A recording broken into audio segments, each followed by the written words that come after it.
रघु ने अपने बीमार बूढ़ी माँ को आगरा जाने वाली जानवरों के ट्रेन में बिठा दिया। ड्राइवर को कुछ पैसे दिए। उस ड्राइवर से कहा, इस बूढ़ी औरत को किसी सुनसान जंगल में छोड़ देना या फिर किसी नहर में धक्का दे देना।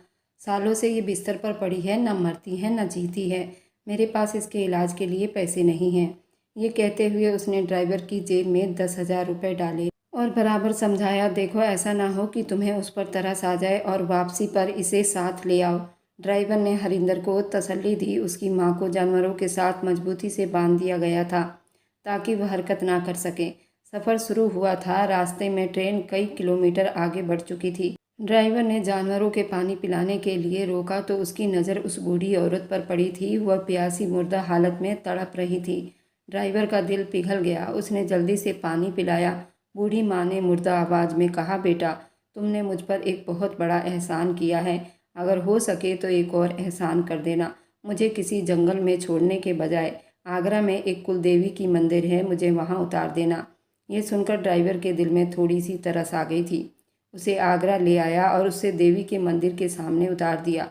वहाँ पहुँचते ही उस बूढ़ी माँ ने ऐसा काम किया कि अगले दिन नई बस्ती में बिजली के दफ्तर से मीटिंग रीडिंग वाले आए थे। उसका नाम दिनेश था। वह जब मंदिर के घर के पास पहुँचा तो ठिठक कर रह गया था। अंदर से दबी दबी रोने की आवाज़ आ रही थी। ऐसे लग रहा था जैसे कोई बहुत दर्द में तड़प रहा हो, और एक बार नहीं, उसने कई बार सुनी थी। उस आवाज़ के चक्कर में वो बहुत परेशान हुआ था। दिनेश के दिल में थोड़ा खटका हुआ था। उसने खिड़की के पास जाकर गौर से कान लगाए। आवाज़ बिल्कुल साफ थी। उसने झिझकते हुए दरवाजे पर आहट दी। कुछ पलों के बाद दरवाज़ा खुला। हरिंदर बाहर आया और गुस्से में बोला, अब क्या प्रॉब्लम है? सब ठीक है, मेरा दरवाज़ा क्यों बजाया? दिनेश ने कहा, भाई, मैं बिजली विभाग से आया हूँ, रीडिंग लेने आया हूँ, मगर आपके घर से रोने की आवाज़ सुनाई दी। मैं परेशान हो गया। सब ठीक तो है ना? घर में कोई बीमार है क्या? ये सुनते ही हरिंदर का चेहरा लाल पड़ गया था। वह गुस्से से बोला, अरे भाई, तुम्हारा दिमाग तो ठीक है ना? जिस काम के लिए आए हो बस वही करो और फालतू बातें ना करो। दिनेश ने चुप से अपनी रीडिंग ली और चुपचाप वापस आ गया, लेकिन उसके दिल में एक शक पैदा हो गया था। हरिंदर ने गुस्से से दरवाज़ा बंद करते हुए कहा, यहाँ से जल्दी से निकल जाओ, पता नहीं कहाँ कहाँ से लोग आ जाते हैं शक पैदा करने। दफ़ा हो जाओ वरना पुलिस को कॉल कर दूंगा। दिनेश ने हरिंदर से हाथ जोड़ लिए। बोला, भाई, नाराज़ ना हो, अगर मेरी बात बुरी लगी है तो माफ़ी चाहता हूँ। आप लोगों ने पिछले महीने का बिजली का बिल अभी तक नहीं भरा गया। इस महीने के आखिर तक बिल जमा करवा देना, वरना कनेक्शन काट दिया जाएगा। ये कहकर दिनेश वहाँ से वापस लौट आया था, मगर उसके दिल में ये बात कांटे की तरह चुभ गई थी। यह आदमी इतना गुस्सा क्यों करता है? आखिर कुछ तो गड़बड़ जरूर है। उसने सीधा पुलिस स्टेशन जाने का फैसला किया था। थाने पहुंचकर उसने ड्यूटी अफसर को सारी जानकारी दी। थानेदार ने हंसते हुए कहा, यार, तुम्हें ज़रूर कोई गलतफहमी हुई है।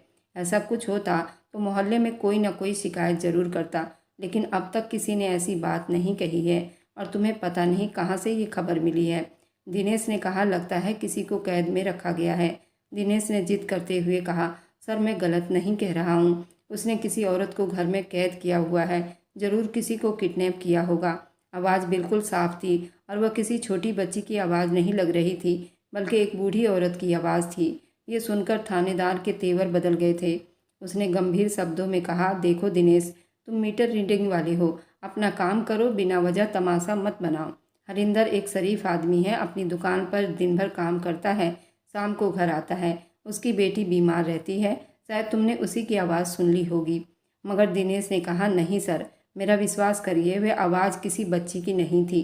थानेदार ने उसे घूरते हुए कहा, अब जाओ और अपने काम से काम रखो। दिनेश थाने से बाहर निकल आया, मगर उसने अपने दिल में ये फैसला पक्का कर चुका था, वह सच्चाई सामने जरूर लाएगा। थानेदार ने दिनेश को घूरते हुए कहा, देखो भाई, तुम्हारा संबंध इस शहर से नहीं है। अगर ऐसी कोई बात होती तो जैसा तुम कह रहे हो उस क्षेत्र का आदमी हमें ज़रूर बताता। दिनेश की शिकायत करने पर भी थानेदार ने उसकी बात को सीरियसली नहीं लिया। हरिंदर एक अच्छा इंसान है, दुकानदारी के साथ उसकी लोगों से बातचीत बहुत अच्छी है। सर, दिनेश ने जल्दी से कहा, सर, मेरा मतलब बिल्कुल भी ये नहीं था। मगर थानेदार ने उसे रोक दिया और गुस्से में बोला, बस कर दो, मेरा वक्त ख़राब मत करो, पहले ही मेरी ज़िंदगी नर्क बनी हुई है, ऊपर से तुम और फालतू की बातें लेकर बैठ गए हो। दिनेश का दिल टूट गया था। वह चुप से थाने से बाहर आ गया था। शायद बहुत परेशान था। अब मैं क्या करूं? पुलिस को कैसे यकीन दिलाऊं? लेकिन मैं उन आवाज़ों को कैसे भूल जाऊं? अब दिनेश के दिल में हथौड़े की तरह बरस रहे थे। क्या सच में वहाँ कोई औरत कैद थी या मैं कोई गलत बात सोच रहा हूँ? आखिरकार बेबसी से वह एक मंदिर में गया था। दिनेश पुजारी जी के पास गया, झिझकते हुए बोला, पंडित जी एक सवाल है, अगर कोई मजबूर इंसान की मदद करना चाहे तो उसको क्या पुण्य मिलता है? पंडित जी ने नरम शब्दों में कहा, बेटा ये तो बहुत पुण्य का काम है, उसका पुण्य तुम्हारे लिए बहुत अच्छा साबित होगा, लेकिन तुम क्यों पूछ रहे हो? दिनेश ने गहरी सांस ली और धीरे आवाज़ में कहा, पंडित जी मैं कल जिस मोहल्ले में मीटर रीडिंग लेने गया था, वहाँ खिड़की के पास से मुझे एक बूढ़ी औरत की आवाज़ सुनाई दे रही थी। वह शायद दर्द में थी, जैसे कोई औरत परेशान हो। मैंने हिम्मत करके मकान मालिक से बात की तो वो मुझ पर चढ़ पड़ा, मुझे धमकियाँ देने लगा, कहा जल्दी से निकल जाओ वरना लोगों को बुलवाकर मुझे पिटवाएगा। ये सुनते ही पंडित जी के चेहरे पर हैरानी के असर उभरे थे। वह धीरे से बोले, ये बात तुम हरिंदर के घर के बारे में कह रहे हो ना? दिनेश ने हाँ में सिर हिला दिया। दिल की धड़कनें तेज हो गई। पंडित जी कुछ पल चुप रहे, जैसे सोच रहे हों। फिर उन्होंने धीरे से कहा, तुम्हें नहीं मालूम, जितना तुम सोच रहे हो उससे कहीं ज़्यादा खतरनाक है। दिनेश ने हाँ में सिर हिलाते हुए कहा, जी पंडित जी, मैं उसी घर के बाहर खड़ा था। पंडित जी ने गंभीरता से जवाब दिया, ये तो सच में अजीब बात है। ऐसा लगता है तुम्हें कोई गलतफहमी हुई है, लेकिन जब तुम कह रहे हो तो मैं उसकी जांच करूंगा। अगर तुम्हारी बात ठीक निकली तो मैं वादा करता हूँ कि तुम्हारा साथ जरूर दूंगा। उन्होंने कहा कि आज रात तुम मेरे मेहमान हो, आज रात तुम मेरे साथ खाना खाओगे, फिर रात के किसी पहर उस गली में चलेंगे, देखते हैं असली हकीकत क्या है। वैसे मुझे यकीन है तुम गलत हो, लेकिन फिर भी हमें अपनी शक की पुष्टि कर लेनी चाहिए। रात के करीब 12 बजे पंडित जी और दिनेश दोनों मोहल्ले के अंधेरे गलियों में चुप से चलते हुए हरिंदर के घर के करीब पहुंचे थे। हवा सुनसान थी, कभी कभार किसी कुत्ते की भौंकने की आवाज़ जरूर आ रही थी। पंडित जी ने बड़ी सावधानी से आगे बढ़कर खिड़की के पास कान लगाए। अंदर से कोई आवाज़ नहीं थी, पूरी चुप्पी छाई हुई थी। दोनों कुछ पल चुप रहे, फिर धीरे से आगे बढ़ गए। करीब आधा किलोमीटर आगे बढ़कर पंडित जी ने दिनेश से कहा, देखो मैंने कहा था ना तुम्हें कोई गलत फहमी हुई है। वापसी पर भी उन्होंने दोबारा खिड़की के पास कान लगाए, मगर नतीजा वही था। पंडित जी ने नरमी से कहा, बेटा मैं समझता हूँ तुम अच्छे हो, लेकिन इस वक्त तुम गलत हो। इस घर में सब ठीक है।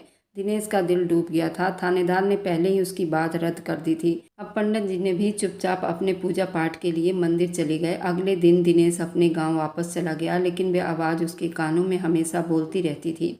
वक्त बीतता गया। एक हफ्ते के बाद सुबह के वक्त पंडित जी मामूली के हिसाब से घर से निकल रहे थे। गली सुनसान थी, हवा में हल्की ठंडक थी। जैसे ही मंदिर के घर के सामने गए, उनके कदम रुक गए। अंदर से वही आवाज़ आ रही थी, दिल दहलाने वाली आवाज़। एक औरत जो शायद किसी बड़े दर्द में चिल्ला रही थी। आवाज़ किसी बच्चे की नहीं लग रही थी, ये जवान या बूढ़ी औरत की आवाज़ थी। उसकी तकलीफ बहुत कराने वाली और दर्द से भरी थी, रोंगटे खड़े कर देने के लिए काफ़ी थी। उनका दिल तेजी से धड़कने लगा। दिनेश तुम सच कह रहे थे? पंडित जी ने सोते हुए कहा। ये कौन थी? वे पूरी रात बेचैन रहे। सुबह तक नींद उनकी आंखों से कोसों दूर थी। आखिरकार उन्होंने दिनेश को फ़ोन किया और कहा, बेटा जल्दी नई बस्ती पहुंचो, मुझे तुमसे ज़रूरी बात करनी है। दोपहर से पहले ही दिनेश शहर पहुंच गया था। पंडित जी ने उसे देखते ही गहरी सांस ली और कहा, दिनेश तुम जो कह रहे थे वही सच है। मैंने खुद अपनी कानों से भी आवाज़ और चीख सुनी है, लेकिन ये बात मेरी समझ से बाहर है। क्या हरिंदर जैसा आदमी किसी औरत को किडनैप क्यों करेगा? वह तो फिलहाल ऐसा लगता भी नहीं। दिनेश ने कहा, पंडित जी अब ये बहस का वक्त नहीं, आप मेरे साथ पुलिस स्टेशन चलो। मेरी बात थानेदार नहीं मान रहा था, लेकिन आपकी इज्जत वह जरूर करेगा। दोनों सुबह 10 बजे ही पुलिस स्टेशन पहुंचे थे। थानेदार अपनी कुर्सी पर उठ खड़ा हुआ था। पंडित जी को देखते ही उसके चेहरे पर सम्मान झलकने लगी थी, क्योंकि वह खुद भी पंडित जी के शागिर्द रह चुके थे। पंडित जी के पास हुए। थानेदार ने बड़े प्यार से कहा, पंडित जी आपका कैसे आना हुआ? गहरी निगाहों से उसकी तरफ देखते हुए कहा, बेटा हरिंदर को मैं जानता हूँ, फिलहाल वह अच्छा लड़का है, लेकिन कुछ न कुछ ऐसा है जो वह सबसे छुपा रहा है। उसके घर की तलाशी लेनी बहुत ज़रूरी है। अगर मेरी बात गलत निकली तो जिम्मेदारी मेरी, लेकिन अगर दिनेश सच कह रहा है तो हरिंदर को कानून की हथकड़ी पहननी होगी। थानेदार ने बड़ी गंभीरता से पंडित जी की बात सुनी, फिर बोला, गुरु जी आप कह रहे हैं तो ज़रूर बात में वजन है। मैं वादा करता हूँ कि आज रात हम उसके घर पर छापा मारेंगे। अगर मुजरिम साबित हुआ तो हरिंदर को उसके किए की सज़ा जरूर मिलेगी। रात के करीब 12 बजे हरिंदर के घर पर अचानक छापा मारा गया। पुलिस की गाड़ी नई बस्ती में दाखिल हुई। मोहल्ला बिल्कुल सन्नाटे में डूबा हुआ था। हरिंदर हैरान रह गया था, लेकिन पुलिस ने किसी को बिन वजह कोई बात बनाने का मौका न दिया। घर के हर कोने को छान लिया गया था। बेडरूम, स्टोर रूम, आंगन से हर चीज़ देख लिया गया था, मगर कुछ नहीं मिला। थानेदार के माथे पर थोड़ा गुस्सा दिखाई दे रहा था। वह पलटा ही था कि एक सिपाही ने कहा, सर पीछे पुराना गोदाम लगता है, कई साल से बंद है। सबके कदम गोदाम की तरफ बढ़े और दरवाजे पर जंग से भरा हुआ ताला लटक रहा था, जिसे तोड़ने में ज़्यादा वक्त नहीं लगा। जैसे ही दरवाज़ा खोला गया, एक भयंकर बदबूदार झोंका मिला। अंदर अंधेरा छाया हुआ था, लेकिन जब टॉर्च की रोशनी पड़ी तो थानेदार की आंखों के सामने अंधेरा छा गया। वहाँ एक औरत थी, रस्सियों से जकड़ी हुई थी, जमीन पर गिरी थी। उसकी सांसें अभी बाकी थी, चेहरे पर डर था, आंखों में परेशानी, होठों से हल्की कराहने की आवाज़ थी। पंडित जी ने राम राम कहते हुए कहे, हे भगवान, ये क्या है। उस औरत का चेहरा अजीब हो रहा था। वह हड्डियों का ढांचा बन चुकी थी, होंठ सूखे हुए थे, जिस्म पर जगह जगह जख्मों के निशान बन चुके थे। पंडित जी की निगाहें उस पर पड़ी। उनकी आंखों से बेकाबू आंसू बहने लगे। हे भगवान, ये कौन सी प्रलय है। पंडित जी के होंठों से निकला। उस औरत को देखकर कोई भी पहचान ना पाया। मोहल्ले वाले भी बहुत हैरान रह गए थे। वे सब एक दूसरे को देख रहे थे और बहुत चुप थे, क्योंकि अब हकीकत खुल चुकी थी। ये औरत तुलसी देवी थी, वही औरत उसके बारे में हरिंदर, उसकी बहन अर्चना ने सब झूठ बोला था। वह घर छोड़कर जा चुकी है। उन्होंने गली गली ये बात फैलाई थी। हमारी माँ नाराज़ होकर हमें छोड़कर चली गई है, हम उसे ढूंढ रहे हैं। लेकिन हकीकत इस झूठ से कहीं और ज़्यादा भयानक थी। तुलसी देवी एक सौतेली माँ थी। ये तो सब जानते थे कि हरिंदर और अर्चना को अपनी सौतेली माँ से बहुत नफरत थी, मगर कोई सोच भी नहीं सकता था उस नफरत में इतने अंधे होकर गिर जाएंगे कि अपनी माँ जैसी औरत को इस हद तक पहुँचा देंगे। पंडित जी का सब्र जवाब दे गया था। उन्होंने हरिंदर को गिरबान से पकड़कर झकझोड़ा और ऊंची आवाज़ में कहा, कम वक्त, ये क्या किया तूने। अगर तुम्हारी सगी माँ नहीं थी तो कम से कम तुम्हारे पिता की धर्मपत्नी थी। एक औरत थी, बेबस औरत पर ऐसा अत्याचार करने से तुम्हें जरा भी शर्म ना आई। पंडित जी की आवाज़ कांप रही थी। उनकी आंखों से आंसू रुकने का नाम नहीं ले रहे थे। हरिंदर, जबकि तुम्हारी अपनी बच्ची बीमार है, 3 महीने हो गए हैं, वह चल भी नहीं सकती, उसके पैरों में जख्म है, फिर भी तुमने तरस ना खाया। पुलिस ने जल्दी हरिंदर और उसकी बहन अर्चना को गिरफ्तार कर लिया। हरिंदर की पत्नी रागिनी उस वक्त अपने मायके में थी, मगर दोनों के बच्चे घर पर अकेले थे। पंडित जी ने अपनी पत्नी को बुलवाया, बच्चों को प्यार से थमाया और कहा कि ये मासूम बच्चे हैं, इनकी कोई गलती नहीं है, उन्हें अपने साथ ले जाओ। पूरे मोहल्ले में डर फैल गया था। लोग एक दूसरे से कह रहे थे, हमने हरिंदर को बहुत शरीफ समझा, मगर यह आदमी तो बहुत ही बुरा निकला। मोहल्ले में हर चेहरे पर गम था, किसी के दिमाग में भी ये बात नहीं थी। ये नफरत में और लालच में इस हद तक अंधे हो गए हैं। अर्चना ने, उसके भाई हरिंदर ने ऐसा कदम उठाया, पूरे मोहल्ले को हिलाकर रख दिया। किसी ने सपने में भी नहीं सोचा था ये दोनों इतने बुरे निकलेंगे। उन्होंने मोहल्ले में ये बात फैलाई थी कि उनकी सौतेली माँ घर छोड़कर जा चुकी है। लोगों ने विश्वास कर लिया। ये दोनों कई दिन तक अपनी माँ को अलग अलग स्टेशन, फुटपाथों पर ढूंढने का ड्रामा करते रहे। मोहल्ले वाले भी उनके साथ हमदर्दी जताते रहे, मगर हकीकत सबसे अलग थी। किसी के दिमाग में भी नहीं थी कि ये दोनों इस हद तक किसी पर इतना अत्याचार कर सकते हैं। मगर भगवान से कोई भी नहीं बच सकता। अब इतने घिनौने गंदे खेल का राज खुल चुका था। दोनों को पुलिस ने गिरफ्तार कर लिया था। जेल में दोनों को साल लगे। उस बीच उन दोनों से कोई भी मिलने नहीं आया था, ना रिश्तेदार, ना कोई मोहल्ले वाले। सब उनसे मुंह मोड़ चुके थे। जब वह सज़ा पूरी करके जेल से वापस आए तो हालात और भी संगीन थे। ये दोनों बातें कर ही रहे थे, अचानक दरवाजे पर जोर से किसी की आने की आहट हुई। आवाज़ थोड़ी जानी पहचानी थी। हरिंदर और अर्चना ने चौंक कर एक दूसरे की तरफ देखने लगे। दबे शब्दों में कहा, ये कौन हो सकता है। अर्चना ने दिल में डर महसूस किया। हरिंदर ने दरवाज़ा खोला तो सामने पंडित जी खड़े थे। उनके चेहरे पर गुस्सा और नफरत साफ दिखाई दे रहा था। हरिंदर कुछ बोलने ही वाला था कि पंडित जी की आवाज़ कड़कदार निकली थी।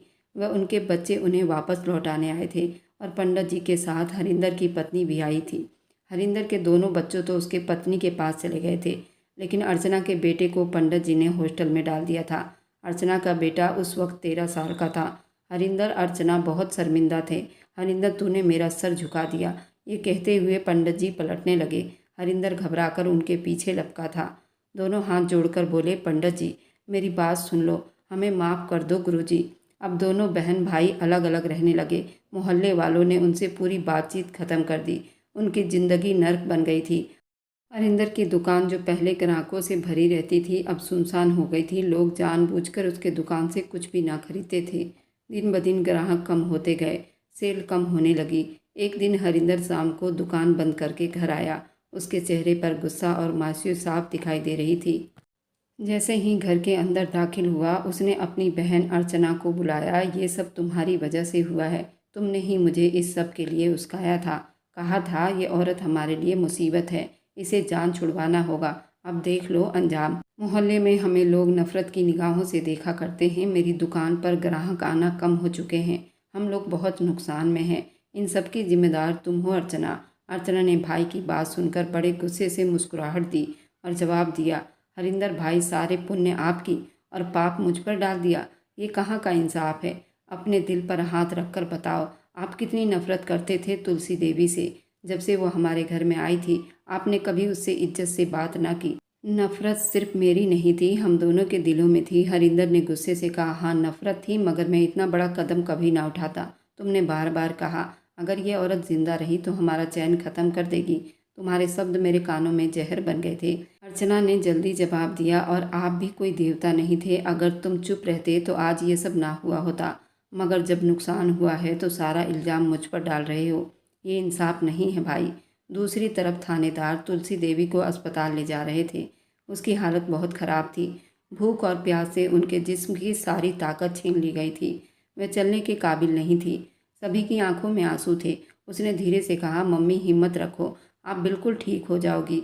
वह बार बार उसके हाथों को सहला रहा था। असल में दिनेश के दिल में बस एक यही इच्छा थी, काश मैं अपनी माँ की सेवा कर सकता। बहुत छोटा था जब उसकी माँ इस दुनिया को छोड़कर चली गई थी। उसकी ज़िंदगी में कभी माँ की ममता का साया ना रहा। अब जब तुलसी देवी जैसी अच्छी औरत मिली तो वह दिनेश ने उसे अपनी माँ मान लिया। वह चाहता था कि उसकी सेवा करे, उसका दुख दर्द बांटे। मगर किस्मत ने जैसे उसकी इच्छा भी तोड़ दी थी। जिस हाल में दिनेश ने तुलसी देवी को पाया था, वह मंजर उसके दिल को हिलाकर रख रहा था। उसका कलेजा मुंह को आया था। तुलसी देवी के शरीर पर फटे पुराने कपड़े थे जिसे बदबू आ रही थी। कई सालों से उस अंधेरे कमरे में बंद थी। हफ्ते में 1-2 बार पानी खाना दिया जाता। वहाँ गर्मी में उनका बुरा हाल करके रखा था। दिनेश ने एक पल के लिए आंखें बंद की, जैसे खुद को संभालने की कोशिश कर रहा हो। भगवान, ये एक लाश बन चुकी है, उसने दिल में कहा। तुलसी देवी को जल्दी अस्पताल ले जाएगा। करीब 10 से 15 दिन उनका इलाज चलता रहा। ड्रिप, दवाइयाँ, डॉक्टर पूरी कोशिश कर रहे थे। दिनेश अस्पताल के चक्कर लगाता रहा, हर पल उनके साथ रहता। धीरे धीरे तुलसी देवी की तबीयत संभलने लगी। एक दिन जब वह थोड़ी ठीक हुई तो उन्होंने कांपते हाथों से दिनेश को अपने पास बुलाया, उसके माथे पर प्यार किया और कहा, बेटा, मेरा कोई सगा बेटा नहीं था। एक बेटा और एक बेटी थी, लेकिन उन्होंने मुझ पर बहुत जुल्म किया। मेरी आत्मा तक कांप गई है, जबकि मैंने कभी किसी के साथ बुरा नहीं किया। ये कहते कहते वह रो पड़ी थी। धीरे से बोली, बेटा, मेरा एक एहसान कर दो, मुझे किसी अनाथ आश्रम में छोड़ाओ या किसी मंदिर के सामने छोड़ाओ। वहाँ हमेशा प्रसाद वगैरह बंटता है, मैं उसे ही खाकर अपना समय बिता लूँगी। दिनेश ये सुनकर रोने लगा। उसने जल्दी उनके हाथ थाम लिए, आंखों में आंसू थे। कहा, माँ, मुझे अपना बेटा कहती है ना, फिर ऐसी बात क्यों कर रही हैं? ये कैसी नाइंसाफ़ी है मेरे साथ। मैं सारी ज़िंदगी इस दिन के लिए तरसा हूँ, काश मैं अपनी माँ की सेवा कर सकूँ, लेकिन किस्मत ने मुझे ये मौका नहीं दिया। भगवान ने ये मौका दिया तो मैं आपको कभी लावारिस नहीं छोड़ सकता। आप मेरी माँ हैं और हमेशा रहेंगी। तुलसी देवी ने आंसू साफ करते उसे देखा। दिनेश ने धीरे से कहा, चलो मेरे साथ मेरे घर। बस जितनी मुश्किल आपने अपनी ज़िंदगी में सही, वह सब खत्म। अब भगवान आपको कोई तकलीफ़ नहीं पहुंचाएंगे। मैं चाहता हूं आप मेरी पत्नी से मिले, वे भी आपका इंतज़ार कर रही है। अस्पताल नहीं आई है, कोई मजबूरी थी। कुछ देर बाद उन्हें अपने घर लाया था। दरवाजे पर खड़ी उसकी पत्नी मुस्कुराते हुए तुलसी देवी की स्वागत कर रही थी। उसने तुलसी देवी के हाथ थाम कर कहा, मम्मी जी, हमारे घर में आपका बहुत बहुत स्वागत है। ये घर आपका भी है। दिनेश और उसकी पत्नी दोनों एक जैसे मिजाज के थे, मोहब्बत करने वाले लोग थे। तुलसी देवी की आंखों में खुशी के आंसू थे। वर्षों बाद उन्हें लगा कि शायद भगवान ने उनको एक नई जिंदगी दी। दिनेश और उसकी पत्नी के दिल में हमेशा से गरीब लोगों के लिए दर्द रहता था, इसलिए उन्होंने तुलसी देवी की खूब सेवा की। दिन बीतते गए, तुलसी देवी का दिल खुशी से भर गया। सिर्फ दिनेश और उसकी पत्नी नहीं, बल्कि मोहल्ले के लोग भी बहुत प्यार करने वाले निकले। अक्सर कोई न कोई उनसे मिलने आता, उनसे बातचीत करता। तुलसी देवी के जुबान में एक ऐसी मिठास थी, जो भी उनसे बात करता उनका होकर रह जाता। एक शाम का मंजर था। वो बैठी थी सामने, दिनेश और उसकी पत्नी चटाई बिछाकर बैठे थे। ठंडी हवा चल रही थी, आसमान पर हल्की लाली छाई हुई थी। दिनेश ने प्यार भरे शब्दों में कहा, मम्मी जी, आपने हमें हमेशा दूसरे के बारे में खूबसूरत बातें सुनाई। आप हर बार हमें कोई ना कोई पाठ पढ़ाती हैं और सुनाती हैं, मगर एक बात हम आज तक नहीं जान सके, आपकी अपनी कहानी। उसकी पत्नी भी मुस्कुराते हुए बोली कि माँ, आपकी ज़िंदगी के बारे में जानने को दिल चाहता है। ये सब कैसे आप बर्दाश्त कर पाई थी और उसके साथ कोई जुल्म करे? आखिर हरिंदर और उसकी बहन अर्चना ने ऐसा क्यों किया था? ये सुनकर तुलसी देवी के चेहरे पर ऐसा साया छाया था, उनके हाथ कांपने लगे थे। उन्होंने एक पल को आसमान की तरफ देखा, फिर धीरे से बोली, बेटा, मैं नहीं चाहती कि ये जख्म दोबारा हरा हो, लेकिन आज तुमने पूछा है तो बता ही देती हूँ। जब हरिंदर उसकी बहन अर्चना की बात आती है तो मेरा दिल कांपने लगता है। वह लंबी रातें जिसमें जाग कर काटी थी और कभी नहीं भूल सकती। भगवान किसी को ऐसी परीक्षा में न डाले। ये इतनी बड़ी परीक्षा थी। कई बार मुझे लगा शायद मेरे बाकी के वक्त इन्हीं रस्सियों में, इसी कैद में कट जाएगी और मैं मर जाऊंगी। दिनेश, उसकी पत्नी ने बेचैनी से एक दूसरे को देखा। बोला, माँ, आखिर क्या हुआ था आपके साथ? ऐसा जुल्म क्यों हुआ? तुलसी देवी ने एक गहरी सांस ली, जैसे यादों का बोझ सीने से निकाल रही हूँ। फिर धीरे धीरे कहने लगी, ये आज से करीब 20 साल पुरानी बात है। उस वक्त मेरा एक हंसता बसता घर था जहाँ खुशियों की कोई कमी नहीं थी। हरिंदर, अर्चना के पिता राजेंद्र बहुत अच्छे इंसान थे। हमारा घर हंसी खुशी से भरा हुआ था, एक ऐसा घर जहाँ इज्जत और सुकून था। राजेंद्र अपने बच्चों को अच्छी परवरिश देना चाहते थे, उनके सपनों को पूरा करना चाहते थे। वे न सिर्फ एक अच्छा पिता थे, बल्कि एक अच्छे इंसान भी थे। ये कहते हुए तुलसी देवी की आवाज़ उभर आई। उन्होंने धीरे से अपनी आंखों के किनारे साफ किए और बोली, लेकिन किस्मत को शायद कुछ और ही मंजूर था। राजेंद्र की पत्नी दर्शनी देवी, जो मेरी सौतन थी, उनकी तबीयत कुछ दिनों से खराब रहने लगी। जब डॉक्टर को दिखाया तो पता चला कि उनको छाती का कैंसर है। वह भी आखिरी स्टेज पर थी। जब ये लाइलाज हो चुका था, ये सुनकर दिनेश और उसकी पत्नी बिल्कुल सुन्न हो गए। पत्नी ने धीरे से पूछा, फिर क्या हुआ माँ? तुलसी देवी ने भीगी आंखों में कहा, फिर वक्त शुरू हुआ जिसने सब कुछ बदल कर रख दिया। राजेंद्र ने अपनी पत्नी की जिंदगी बचाने के लिए सब कुछ दांव पर लगा दिया। जितना माल था, जितनी पूंजी थी, सब कुछ दर्शनी देवी के इलाज पर खर्च कर दिया। यहाँ तक कि उसने अपने कीमती जेवर और कई प्लाट सब कुछ बेच डाला। मगर बीमारी जो थी लास्ट स्टेज पर थी, वह ठीक ना हो सकी। इस भाग दौड़ से भी दर्शनी की हालत संभल ना सकी। फिलहाल एक सहारा राजेंद्र के पास अभी भी बाकी था, गांव की जमीन जो उसने ठेके पर दे रखी थी।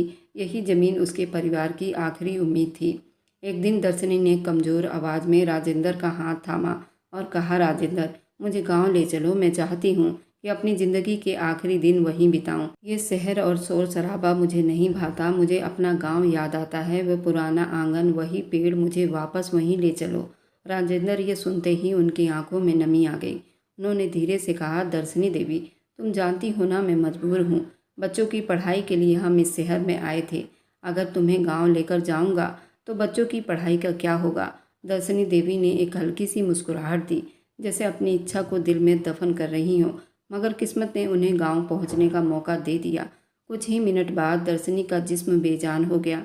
उसकी आखिरी इच्छा पूरी ना हो सकी, लेकिन उसकी मिट्टी को गांव जरूर पहुंचा दिया गया था। वहां कोहराम मचा हुआ था और हर आंख रो रही थी। जो भी दर्शनी को जानता था, दर्शनी के जाने से रो पड़े थे। गांव की औरतें अपना सीना दबाए रो रही थी। क्यों ना रोती? दर्शनी सिर्फ एक औरत नहीं थी, वह गांव की मसीहा औरत थी। कोई ऐसा घर नहीं था जहां दर्शनी ने मदद ना की हो। जब भी नए कपड़े सिलवाती, गांव की विधवा औरतों के लिए जरूर भिजवाया करती थी। जब घर में कोई पकवान बनता तो पहला हिस्सा ज़रूरतमंदों के नाम निकाला जाता था। यही वजह थी कि गांव की विधवा औरतें उसकी अंतिम विदाई पर रो रही थीं। इस भीड़ में एक लड़की मैं भी थी, जिसकी आंखों से आंसू का नाम नहीं था। वह लड़की मैं थी। उस वक्त मेरी उम्र सिर्फ 22 साल की थी। मैं भी उसी गांव की रहने वाली थी और दर्शनी को अपनी बड़ी बहन समझती थी। मेरी ज़िंदगी पहले ही बेहाल थी। मेरे माँ बाप का साया तो बचपन में ही छीन चुका था और दर्शनी के मृत्यु से 6 महीने पहले मेरे पति भी इस दुनिया को छोड़कर चले गए थे। एक छोटे से कच्चे मकान में अकेली गुजारा कर रही थी। जब दर्शनी का अंतिम संस्कार हुआ तो मैं ज़मीन पर बैठी हिचकियाँ ले रही थी। अचानक गांव के एक बूढ़े ने राजेंद्र को बाजू से थाम लिया। उनके शब्दों में अफसोस और हमदर्दी दोनों थी। राजेंद्र, हमें दर्शनी के जाने का बहुत दुख है। भगवान उसके पवित्र आत्मा को शांति दे। ऐसी औरत कम ही पैदा होती हैं दुनिया में। ये सुनकर राजेंद्र का दिल भर आया था, लेकिन ये तो बस तूफान की पहली सीढ़ी थी। आगे जो होने वाला था उसने सब कुछ बदल डाला। उस बूढ़े आदमी ने राजेंद्र के कंधे पर हाथ रखा और बहुत अफसोस जताया, लेकिन बात बहुत भारी थी। राजेंद्र, तुम्हारी पत्नी अच्छी थी, भगवान उसके आत्मा को शांति दे। मैं तुम्हें एक अच्छी सलाह देना चाहता हूँ, मेरी बात पर गौर करोगे तो तुम्हारी आने वाली जीवन अच्छी बीतेगी। राजेंद्र ने नज़र उठाकर देखा तो उस बूढ़े इंसान के चेहरे पर थकन थी।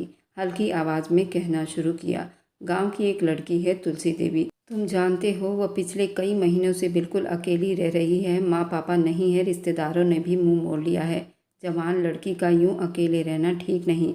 भगवान उसकी रक्षा करे जो गरीब लोगों की सहायता करते हैं। राजेंद्र चुप था। बूढ़े ने बात चालू रखी, मैं ये कह रहा हूँ तुम उससे शादी कर लो। तुलसी देवी को सहारा मिल जाएगा जिसकी उसे सख्त ज़रूरत है, और तुम्हारे बच्चे, उन्हें भी माँ की ममता मिल जाएगी। ये शादी तुम्हारे लिए अच्छी साबित होगी। ये सुनकर राजेंद्र की आंखों में एक उलझन सी छा गई।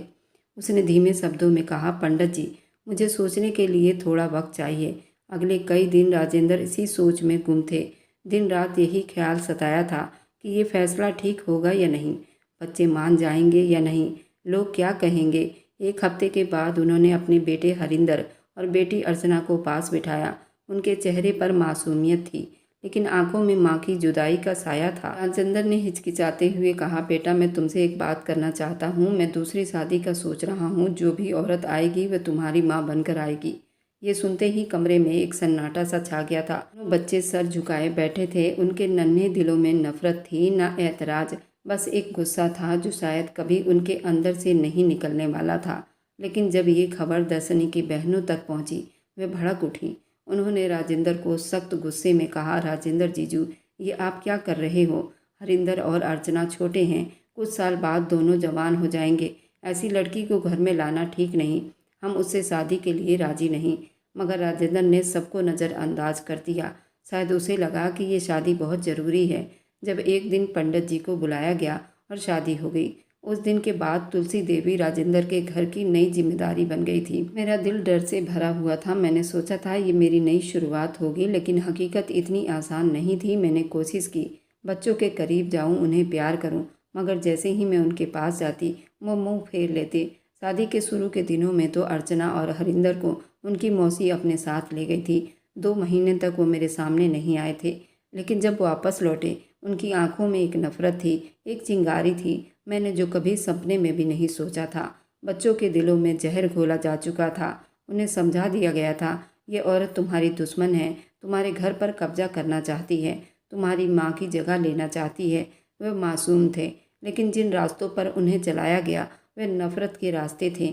मैंने दिल से चाहा कि उनका प्यार जीत सकूं, उनका ख्याल रख सकूं, लेकिन हर कोशिश बेकार गई। पास जाती तो वो मुंह मोड़ लेते, मैं प्यार से बात करती तो वह गुस्सा करते और मुझे अनजान समझते। राजेंद्र के ना होने पर तो वहाँ हालत और भी बिगड़ जाते।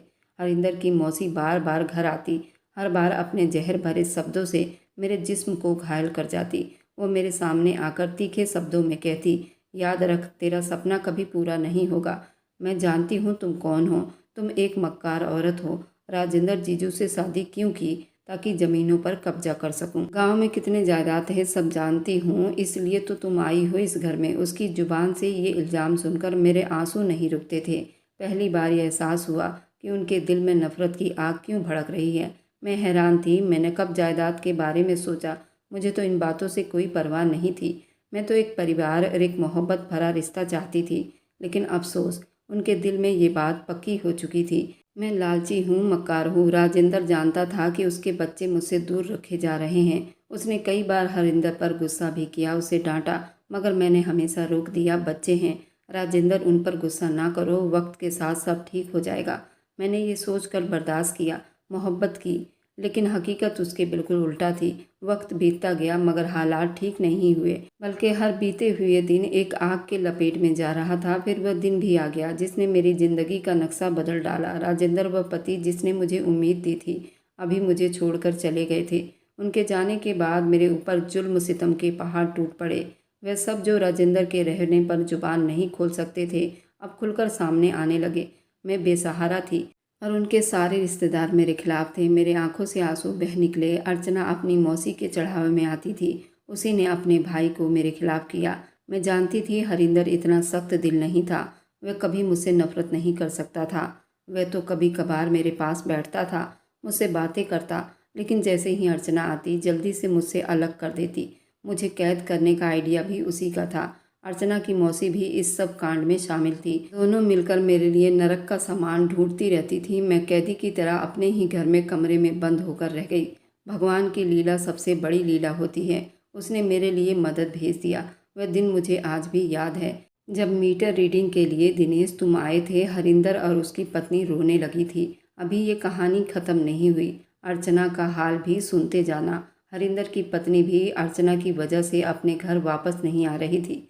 वह अपने बच्चों से दूर रहती थी और उसने साफ कह दिया था, जब तक तुम अपनी बहन की शादी नहीं करोगे, उसे इस घर से नहीं निकालोगे, मैं वापस नहीं आऊँगी।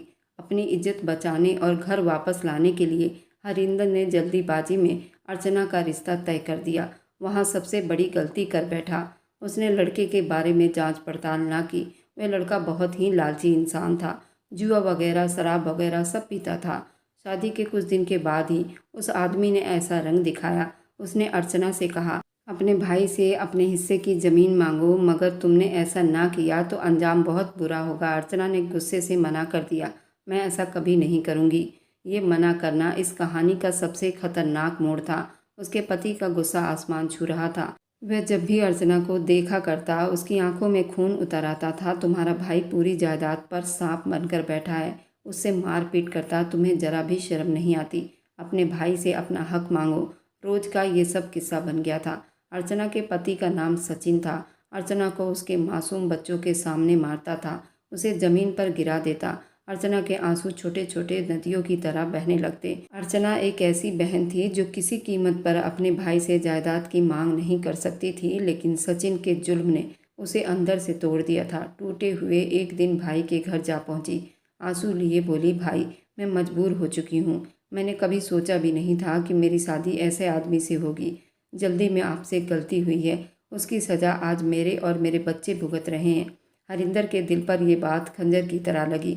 उसने बहन का हाथ थाम कर कहा, बहन मुझे माफ़ कर दो, ये सब मेरी जल्दीबाजी का नतीजा है। अगर तुम चाहो तो तुम्हारा हिस्सा दे देता हूँ। लेकिन अर्चना ने झटके से सर हिलाया, नहीं भाई, ऐसा बिल्कुल न करना। मैं जानती हूँ सचिन की हकीकत। वह सब कुछ जुए में हार चुका है, वह कंगाल हो चुका है, इसलिए अब तुम्हारी जायदाद पर उसकी नज़र है।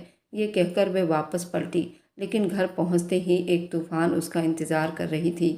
सचिन दरवाजे पर खड़ा था, आंखों में डर, चेहरे पर गुस्सा। फिर क्या हुआ? भाई ने मना किया जायदाद तुम्हारे नाम करने से? अर्चना ने कांपती आवाज़ में कहा, तुम्हें कितनी बार कह चुकी हूँ, मैं भाई से मांग नहीं करूँगी। ये शब्द सुना था कि सचिन की आंखों में शैतान नाच उठा। आज का दिन अर्चना की बहुत बुरी होने वाली थी। सचिन का गुस्सा उस रात अपनी चरम सीमा पार कर गई थी। अर्चना पर जानवर की तरह टूट पड़ा था। वह घूसे लात से उसका जिस्म लहूलुहान कर चुका था। उसके सर से खून बह रहा था। जमीन लाल पड़ चुकी थी। अर्चना की आंखों में अब सिर्फ अंधेरा था। उसकी बर्दाश्त अब खत्म हो चुकी थी। फिर उस रात अर्चना ने फैसला किया, ये फैसला जिसने उसकी पूरी जिंदगी बदल कर रख दी। आधी रात का सन्नाटा था। सचिन गहरी नींद में सो रहा था। अर्चना के कानों में अभी उसके ताने गूंज रहे थे, तुमने भाई से जायदाद क्यों नहीं मांगी? गुस्से और दर्द के मिले जुले तूफान ने अर्चना के दिमाग को सुन्न कर दिया था। उसने लोहे की सरिया उठाई। एक पल के लिए उसके हाथ कांपे, मगर अगले ही पल उसके आवाज़ ने सचिन की सांस छीन ली थी। कमरे में मौत का सन्नाटा छा गया। अर्चना का दिल तेजी से धड़क रहा था, मगर दिमाग में कहानी बन रही थी। लोगों के जमा होने पर उसने रोते हुए कहा, कोई अजनबी रात को घर में घुस आया था। उसके हाथ में लोहे का रॉड था। उसने मुझ पर भी हमला किया। देखिए, मेरा सर भी जख्मी है। सचिन को भी मार डाला।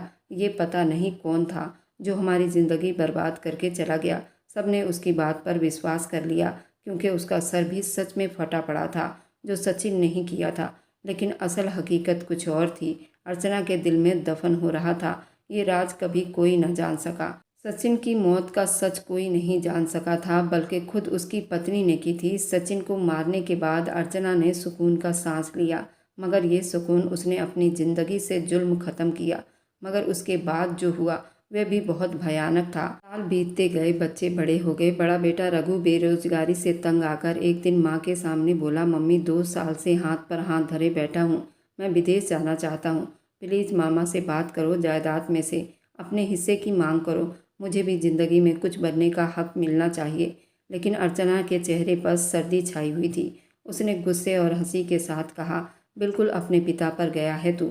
वह भी इसी तरह हमारे परिवार की ज़मीनों पर नज़र रखता था और अब तुम भी वही कर रहे हो। रघु ने गुस्से से कहा, माँ, पापा शराब पीते थे, जुआ खेलते थे, लेकिन मैं गलत इंसान नहीं हूँ। मैं कुछ गलत नहीं मांग रहा हूँ। अगर आप मेरा साथ दें तो मैं आपको सारे पैसे वापस कर दूंगा। लेकिन अर्चना के दिल पर जैसे पत्थर पड़ा हुआ था। बेटे की बात अनसुनी की और अपने जख्मों में इतनी उलझ गई थी कि बेटे के सपनों को समझ ही न सकी। रघु की आंखों में उम्मीद टूट गई। उसने माँ को बेहोशी का इंजेक्शन दिया और उसने अपनी माँ की एक किडनी बेच डाली और अपने सपनों को पूरा करने विदेश चला गया था और अपनी माँ को गाय भैंसों की ट्रेन में बिठाकर कहीं दूर छोड़ आया था। उस रात जब दिनेश रात होने की वजह से उस गांव में रुका था जहां अर्चना ने आगरा में उतरने के लिए कहा था। आगरा में कुल देवी की मंदिर थी। अर्चना बचपन में अपनी माँ के साथ यहाँ पर आई थी। यहाँ गरीब लोगों की मदद किया करते थे, इसलिए उसने उस ट्रेन ड्राइवर से कहा कि मुझे आगरा में ही उतार देना, मैं उस मंदिर में चली जाऊँगी, मैं अपना गुजारा वहीं कर लूँगी।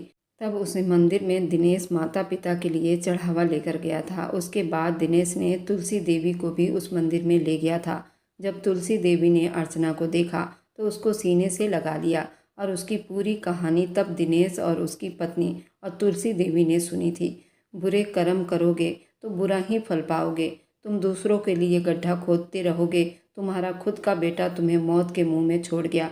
तुलसी देवी ने कहा, दिनेश, अर्चना को भी अपने घर ले चलो, हम दोनों एक साथ रह लेंगे। उसके बाद तुलसी देवी ने हरिंदर को बुलाया था। हरिंदर ने भी तुलसी देवी से बहुत माफ़ी मांगी थी। उसकी पत्नी ने भी तुलसी देवी से माफ़ी मांगी थी। उसके बाद अर्चना को वे लोग साथ ले गए थे। अर्चना का तो कोई इलाज नहीं था। हरिंदर ने कहा, यह सब मेरी गलती की वजह से हुआ है। मैंने इसकी शादी ऐसे इंसान से करा दी। अब जब तक ये ज़िंदा है मैं इसकी सेवा करके अपने पापों को कम करने की कोशिश करूँगा। उसने तुलसी देवी को कहा था कि मेरे साथ चलो, लेकिन तुलसी देवी ने भी मना कर दिया था। दिनेश ये कभी नहीं होने देता।